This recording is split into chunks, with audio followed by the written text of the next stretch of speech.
बिस्मिल्लाहिर्रहमानिर्रहीम। आज का हमारा टॉपिक है पैरालिसिस यानी फालज के बारे में। पैरालिसिस दो लफ्ज़ों का मजमूआ है। पैरा के मानी किसी चीज़ का हिस्सा, टुकड़ा या जुज़ है, और लेसिस के मानी हैं बेकार होना, ज़ाया होना, अपना काम सरअंजाम ना दे सकना वगैरह। यूँ ही किसी आर्गन के अंदर फालज हो तो वो अपना काम छोड़ देता है। तो फालज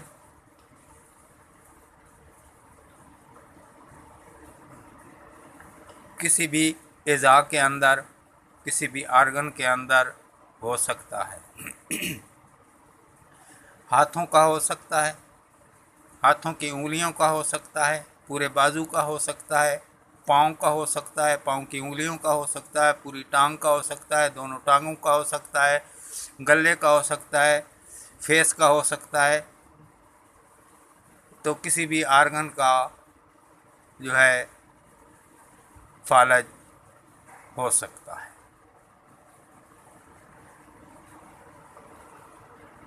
अगर एक बाजू या एक टांग के अंदर फालज हो जाए तो उसे मोनोप्लेजिया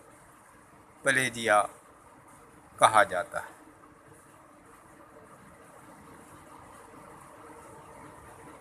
अगर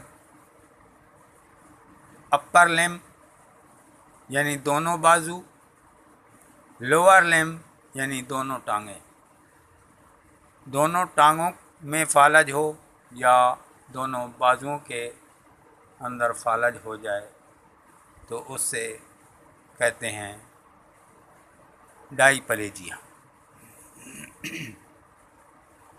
आधे धड़ के फालज को कहा जाता है हेमीप्लेजिया, यानी सर से लेकर पाँव तक एक साइड जो है वो फालज ज़दा हो जाए तो उससे हेमीप्लेजिया बोलते हैं।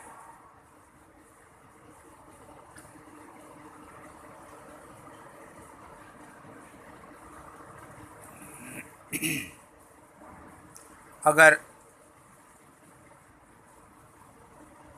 अपर लिम्ब, दोनों बाजू और लोअर लिम्ब, दोनों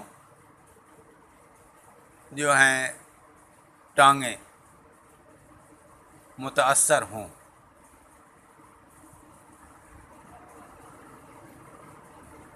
दोनों टांगों के अंदर भी फालज हो और दोनों बाजुओं के अंदर भी फालज हो, यानी 4 आर्गन हैं जिनके अंदर फालज है। दोनों टांगों के अंदर भी फालज है और दोनों बाजुओं के अंदर भी फालज है। अपर लिम्ब भी फालज है और लोअर लिम्ब के अंदर भी फालज है। तो इससे बोला जाएगा कॉड्री, QUADRI कॉड्री प्लेजिया या TETRA टेट्रा प्लेजिया।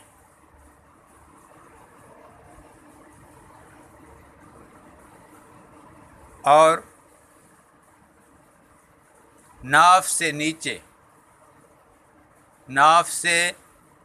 नीचे जिसके अंदर हिप और दोनों टांगें आ जाएं, इसका अगर फालज हो जाए तो पैराप्लेजिया कहते हैं, यानी निचले धड़ का फालज। फालज या पैरालिसिस सारे जिस्म के अंदर, पूरे का पूरा जिस्म भी मुतासर हो सकता है, जिसको कहा जाता है कंप्लीट प्लेजिया, यानी मुकम्मल प्लेजिया है, फालज है। अभी इसकी काज़ की तरफ आएँ, इसकी वजूहात की तरफ आएँ कि होता क्यों। ये किसी एक्सोजिन की वजह से नहीं होता कि किसी बाहर से आए हुए जरासीम की वजह से हो जाए, ऐसा नहीं, बल्कि 4 अवामिल ऐसे हैं, 4 या 4 बीमारियां हैं जो जिस्म के अंदर मौजूद हैं। उनमें से एक बीमारी जो है वो पैरालिसिस का पेशे खैमा बनती है। वो क्या है? नंबर 1 ब्रेन है, नंबर 2 स्पाइनल कॉर्ड है, नंबर 3 है हाइपरटेंशन और नंबर 4 है डायबिटीज। ये 4 अवामिल हैं या बीमारियां जो फालज का सबब बनती हैं। ब्रेन सारे जिस्म को, सारे जिस्म के एज़ा को कंट्रोल करता है, हुकूमत करता है सारे ऑर्गन्स पर। जब इसके अंदर कोई डिफेक्ट पैदा हो जाए, जब इसके अंदर कोई चोट लग जाए या इसकी कोई खून की नाली फट जाए या ब्रेन हेमरेज हो जाए,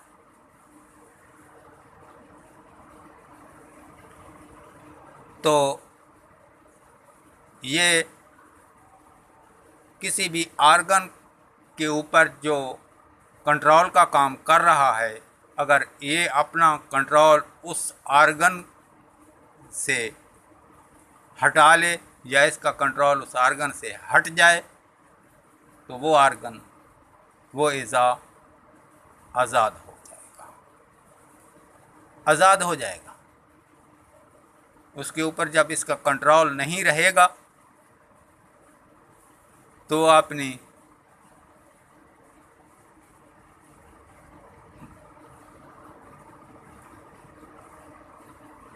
वो अपनी मनमानी में हो जाएगा, वो अपनी, उसके अंदर कोई ऐसी सलाहियत नहीं रहेगी, उसके अंदर कोई ऐसा कंट्रोल नहीं रहेगा इसका, तो वो जो है इनवॉलंटरी हो जाएगा। तो इनवॉलंटरी होगा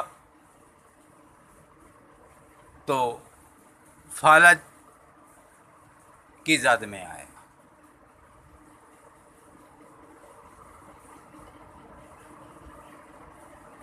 तो फालज का सबब ब्रेन की चोट है, फालज का सबब ब्रेन के अंदर फटने वाली कोई रग है, कोई नाली है, जिसको ब्रेन हेमरेज भी कहते हैं।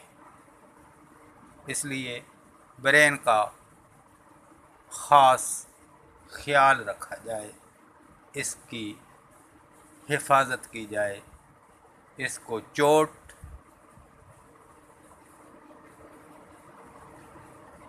या किसी किस्म की इंजरी से बचाया जाए। नंबर 2 पे आता है स्पाइनल कॉर्ड। स्पाइनल कॉर्ड के अंदर भी कुछ नसें निकलती हैं जो जिस्म के अंदर जाती हैं, और स्पाइनल कॉर्ड का काम ब्रेन को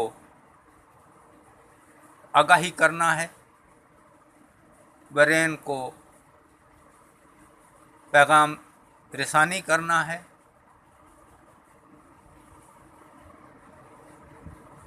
तो जो ही इसके अंदर कोई चोट आए, स्पाइनल कॉर्ड इंजरी हो जाए, ये अपना ब्रेन से कोई राब्ता मुनक़ता कर ले तो भी फालज के अमकान होते हैं। इसलिए इसकी भी हिफाजत करनी चाहिए। ये रीढ़ की हड्डी के अंदर पाया जाता है और इससे बहुत बारीक बारीक नसें भी निकलती हैं और तारें निकलती हैं, तारनुमा कि वो जो सारे जिस्म के अंदर जाती है और ब्रेन से इसका राब्ता रहता है।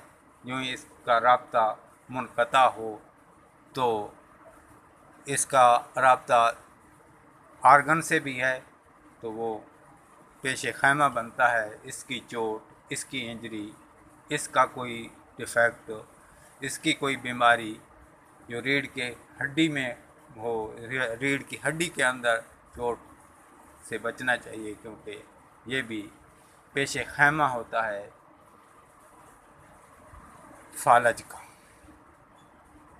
तीसरे नंबर पे आता है हाइपरटेंशन, हाई ब्लड प्रेशर, बुलंद फिशार खून। खून की रवानी सारे जिस्म के अंदर है।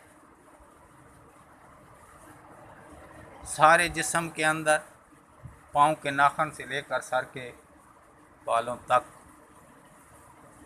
खून रवां है, खून दमा है। खून दौड़ रहा है, चल रहा है। बाल जैसी बारीक नालियों के अंदर भी मौजूद है और शरियानों के अंदर भी मौजूद है, वेन्स के अंदर भी मौजूद है, आर्टरीज़ के अंदर भी मौजूद है, हर जगह मौजूद है। हमारी जल्द के नीचे भी मौजूद है। तो अगर इसकी रवानी बहुत प्रेशर के साथ हो, हाई ब्लड प्रेशर हो जाए और खून गाढ़ा भी हो जाए तो फिर ये फालज का सबब बनता। क्यों?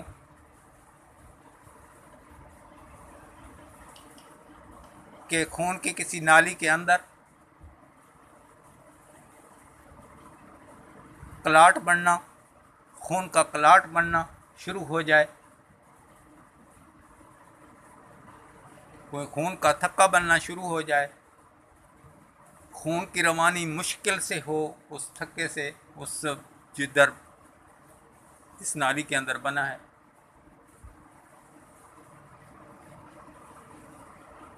या बहुत प्रेशर से, बहुत ही प्रेशर से स्पाइनल कॉर्ड से या ब्रेन से खून गुजरेगा। क्योंकि ब्रेन के अंदर बहुत बारीक नालियां होती हैं खून की। अगर उनमें से कोई नाली के अंदर कोई क्लॉट बन गया या नाली फट गई तो फिर फालज का ये सबब है। इसलिए ब्लड प्रेशर ज़्यादा नहीं होना चाहिए, हाइपरटेंशन ना हो। हाइपरटेंशन जो है ये और कई बीमारियों का सबब बनता है। क्योंकि हाइपरटेंशन से ही फिर आगे शुगर की बीमारी बनती है। इससे फिर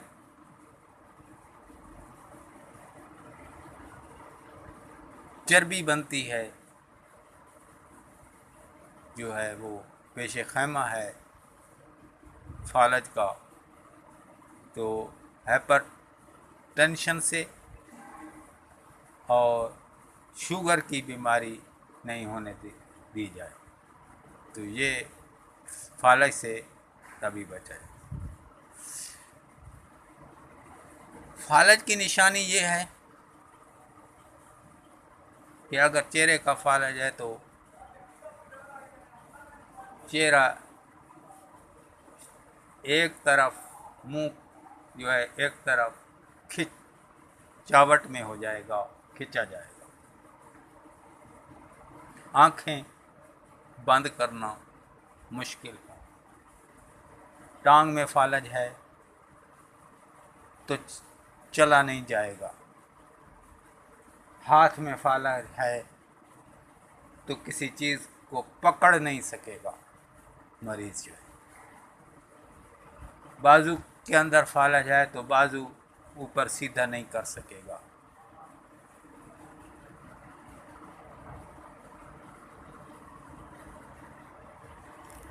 अगर एक दफ़ा फालज हो जाए, ठीक हो जाए, तो दोबारा फालज होने के भी कान मौजूद रहते हैं। और क्यों ही मरीज़ ठीक हो रहा है लेकिन वो पाँव को पूरी तरह उठा के नहीं चल सकेगा, उसको घसीट के चलेगा पाँव को। ब्लड प्रेशर जो है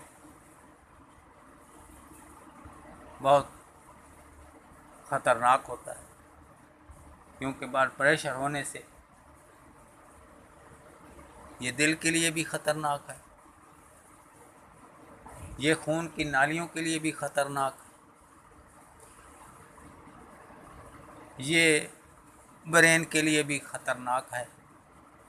तो ब्लड प्रेशर ना ज़्यादा हो ना कम हो, और खून को गाढ़ा होने से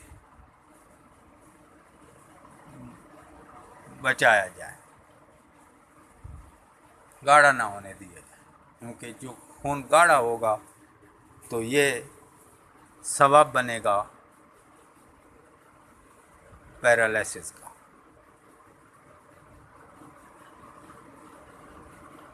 ये सबब बनेगा पैरालिसिस का।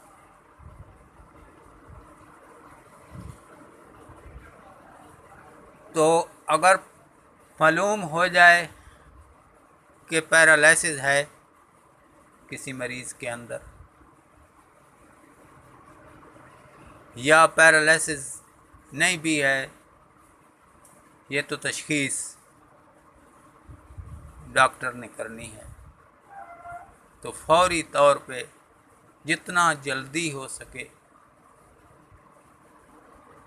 डॉक्टर के पास फालज ज़दा मरीज़ को पहुंचना चाहिए। जितना जल्दी उसका इलाज शुरू होगा उतना जल्दी रिकवरी के चांसेस होंगे। जितना देर से शुरू होगा तो फिर ये अपना काम आगे बढ़ा लेता है। हालत जो है तो बढ़ने से पहले पहले ही इसका इलाज शुरू कर देना चाहिए। किसी अज़ा ने, आर्गन ने अपना काम छोड़ा तो ज़रूरी ये भी नहीं है कि फालज हो। कुछ मसल्स होते हैं जो अपना काम छोड़ते हैं। मसल भी आर्गन को चलाने का काम करते रहते हैं। मसल्स में कोई ख़राबी पैदा हो जाए तो भी आर्गन, टांग या बाजू या हाथ काम करने से कासिर होते हैं कुछ वक़्त के लिए, और जो ही मसल ठीक होते हैं फिर वो अपना काम सरअंजाम देना शुरू कर लेते हैं।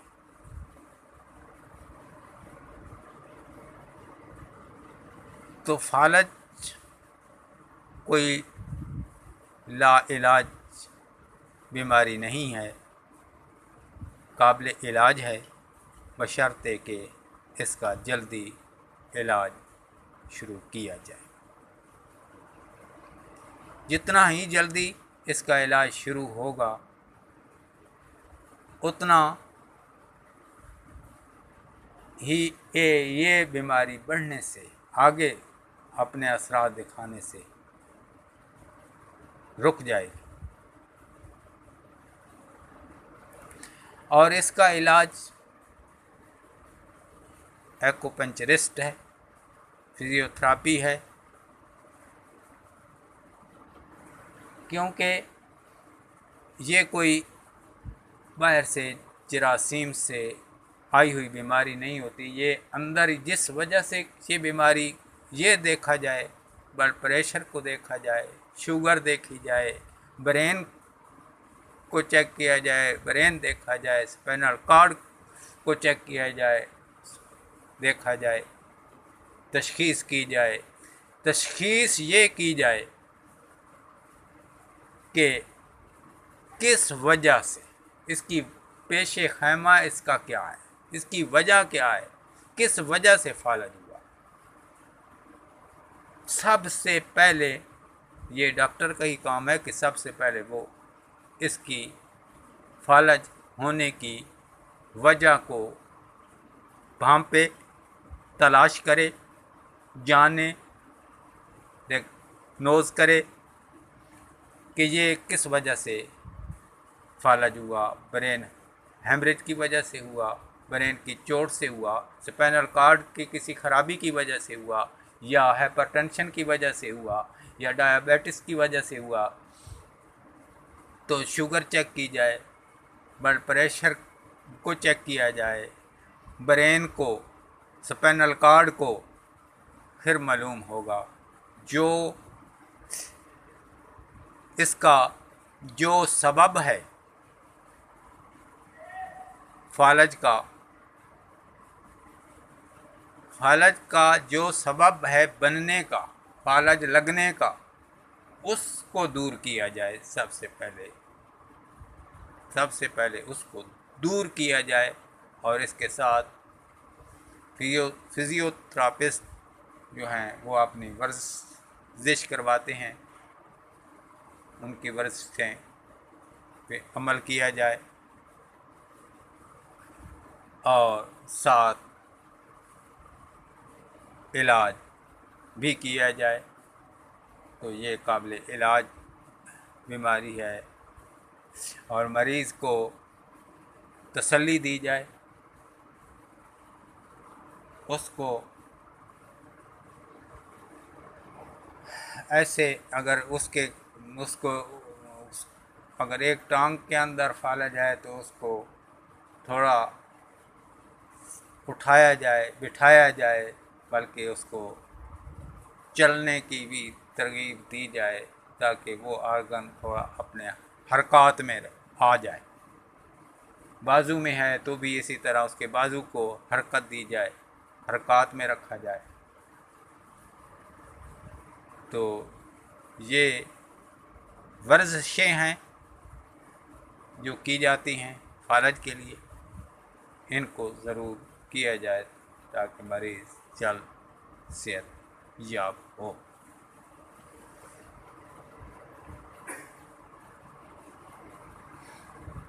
वसलाम, डॉक्टर मोहम्मद अयूब।